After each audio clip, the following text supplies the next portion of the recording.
ನಮಸ್ಕಾರ. ಒಬ್ಬ professional ಕ್ಯಾಡಿಯಾಗಿ ಗಾಲ್ಫ್ನ rule 8 ಬಗ್ಗೆ ತಿಳಿದುಕೊಳ್ಳೋದು ತುಂಬಾ ಮುಖ್ಯ. ಈ ನಿಯಮದ ಪ್ರಕಾರ ಕೋರ್ಸ್ನಲ್ಲಿ ನೀವು ಏನ್ ಮಾಡಬಹುದು, ಏನ್ ಮಾಡಬಾರ್ದು ಅಂತ ಬನ್ನಿ ಈ ಒಂದು ವಿಶ್ಲೇಷಣೆಯಲ್ಲಿ ಸರಳವಾಗಿ ನೋಡೋಣ. ಗಾಲ್ಫ್ನ ಒಂದು ಮೂಲ ನಿಯಮ ಇದೆ, play the course as you find it ಅಂತ. ಅಂದ್ರೆ ಕೋರ್ಸ್ ಹೇಗಿದೆಯೋ ಆಟಗಾರರು ಹಾಗೆ ಆಡಬೇಕು. ಸರಿ, ಇದು ಆಟಗಾರರಿಗೆ. ಆದರೆ ಒಬ್ಬ ಕ್ಯಾಡಿಯಾಗಿ ನಿಮ್ಮ ಪಾತ್ರವೇನು? ನೀವು ಆಟಗಾರನಿಗೆ ಸಹಾಯ ಮಾಡುವಾಗ ಏನೆಲ್ಲ ಮಾಡ್ಬೋದು? ಬನ್ನಿ ಈ ಪ್ರಶ್ನೆಗೆ ಉತ್ತರವನ್ನು ಹುಡುಕೋಣ. ಸರಿ, ಮೊದಲು ನಾವು ತುಂಬಾನೇ ಕಾಮನ್ ಆಗಿ ಬರುವ ಒಂದು ಸಿಚುವೇಶನ್ ಬಗ್ಗೆ ಮಾತಾಡೋಣ. ಅದೇನೆಂದರೆ, ಆಟಗಾರನ ಬಾಲ್ ಕಳೆದು ಹೋದಾಗ ಕ್ಯಾಡಿಯಾಗಿ ಬಾಲ್ ಹುಡುಕೋದು ನಿಮ್ಮ ಮುಖ್ಯ ಕೆಲಸಗಳಲ್ಲಿ ಒಂದು ಅಲ್ವಾ? ಹಾಗಾದರೆ ನಿಯಮದಲ್ಲಿ ಹೇಳಿರುವ ರೀಸನಬಲ್ ಆಕ್ಷನ್ಸ್ ಅಂದ್ರೆ ಅದರ ಅರ್ಥವೇನೋ? ರೂಲ್ 8.1b1 ಏನ್ ಹೇಳುತ್ತೆ ಅಂದ್ರೆ, ಬಾಲ್ ಹುಡುಕ್ಬೇಕಾದ್ರೆ ನೀವು ಹುಲ್ಲು, ಎಲೆಗಳು ಅಥವಾ ಸಣ್ಣ ರೆಂಬೆಕೊಂಬೆಗಳನ್ನ ನಿಧಾನವಾಗಿ ಸರಿಸಬಹುದು. ಅಷ್ಟೇ ಅಲ್ಲ, ಹುಡುಕುವಾಗ ಗೊತ್ತಿಲ್ಲದೇನಾದ್ರೂ ಬಾಗಿದ್ರೆ ಅಥವಾ ಮುರಿದು ಹೋದ್ರೆ ಅಥವಾ ನೀವು ಹುಲ್ಲಿನ ಮೇಲೆ ಕಾಲಿಟ್ಟು ನಡೆದ್ರೂ ಕೂಡ ಅದಕ್ಕೆ ಯಾವುದೇ ಪೆನಾಲ್ಟಿ ಇರೋದಿಲ್ಲ. ಇಲ್ಲಿ ಒಂದು ಮುಖ್ಯವಾದ ವಿಷಯವನ್ನ ಗಮನಿಸಿ. ಬಾಲ್ ಹುಡುಕೋವಾಗ ನಿಮ್ಮಿಂದ ಆಕಸ್ಮಿಕವಾಗಿ ಆಟಗಾರನ ಮುಂದಿನ ಶಾಟ್ಗೆ ಜಾಗ ಸ್ವಲ್ಪ ಇಂಪ್ರೂವ್ ಆದ್ರೂ ಕೂಡ ಅದಕ್ಕೆ ಪೆನಾಲ್ಟಿ ಇರೋದಿಲ್ಲ. ಯಾಕೆಂದ್ರೆ ನಿಮ್ಮ ಮುಖ್ಯ ಉದ್ದೇಶ ಬಾಲ್ ಹುಡುಕೋದು, ಜಾಗವನ್ನ ಸರಿ ಮಾಡೋದಲ್ಲ. ಸರಿ, ಈಗ ಟೀಯಿಂಗ್ ಏರಿಯಾ ಬಗ್ಗೆ ನೋಡೋಣ.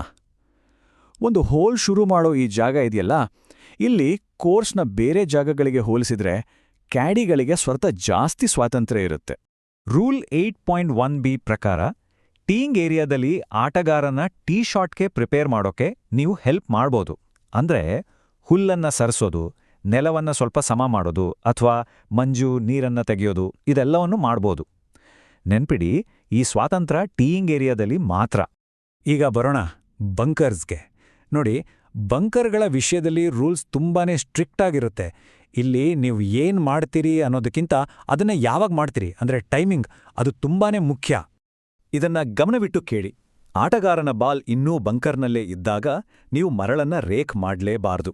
ಯಾಕಂದ್ರೆ ಹಾಗೆ ಮಾಡಿದ್ರೆ ಆಟಗಾರನ ಮುಂದಿನ ಶಾಟ್ಗೆ ಕಂಡೀಷನ್ಸ್ ಇಂಪ್ರೂವ್ ಮಾಡಿದ ಹಾಗಾಗತ್ತೆ. ಇದು ನೇರವಾಗಿ ಪೆನಲ್ಟಿಗೆ ಕಾರಣವಾಗುತ್ತೆ. ಸೊ ಯಾವುದೇ ಕಾರಣಕ್ಕೂ ಮಾಡಬೇಡಿ. ಹಾಗಾದ್ರೆ ಯಾವಾಗ ರೇಕ್ ಮಾಡ್ಬೋದು?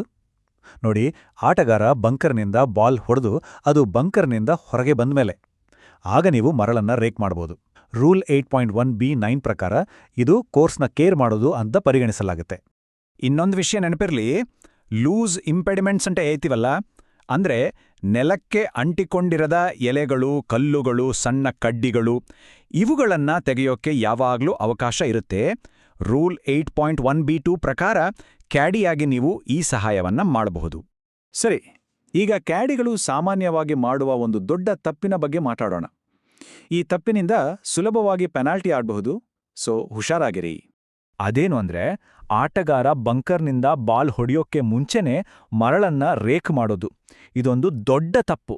ಇದನ್ನ ಇಂಪ್ರೂವಿಂಗ್ ದ ಕಂಡೀಷನ್ಸ್ ಅಂತ ಪರಿಗಣಿಸಿ ಜನರಲ್ ಪೆನಲ್ಟಿ ಹಾಕಲಾಗುತ್ತೆ. ಅಂದ್ರೆ ನಿಮ್ಮ ಆಟಗಾರನಿಗೆ 2 ಸ್ಟ್ರೋಕ್ ಪೆನಲ್ಟಿ ಬೀಳುತ್ತೆ. ಸೊ ಈ ತಪ್ಪನ್ನ ಮಾತ್ರ ಯಾವತ್ತೂ ಮಾಡಬೇಡಿ. Caddie reminder: know the game format, meaning and technicalities to be a professional caddie. ಮುಂದಿನ ವಿಶ್ಲೇಷಣೆಯಲ್ಲಿ ಭೇಟಿಯಾಗೋಣ.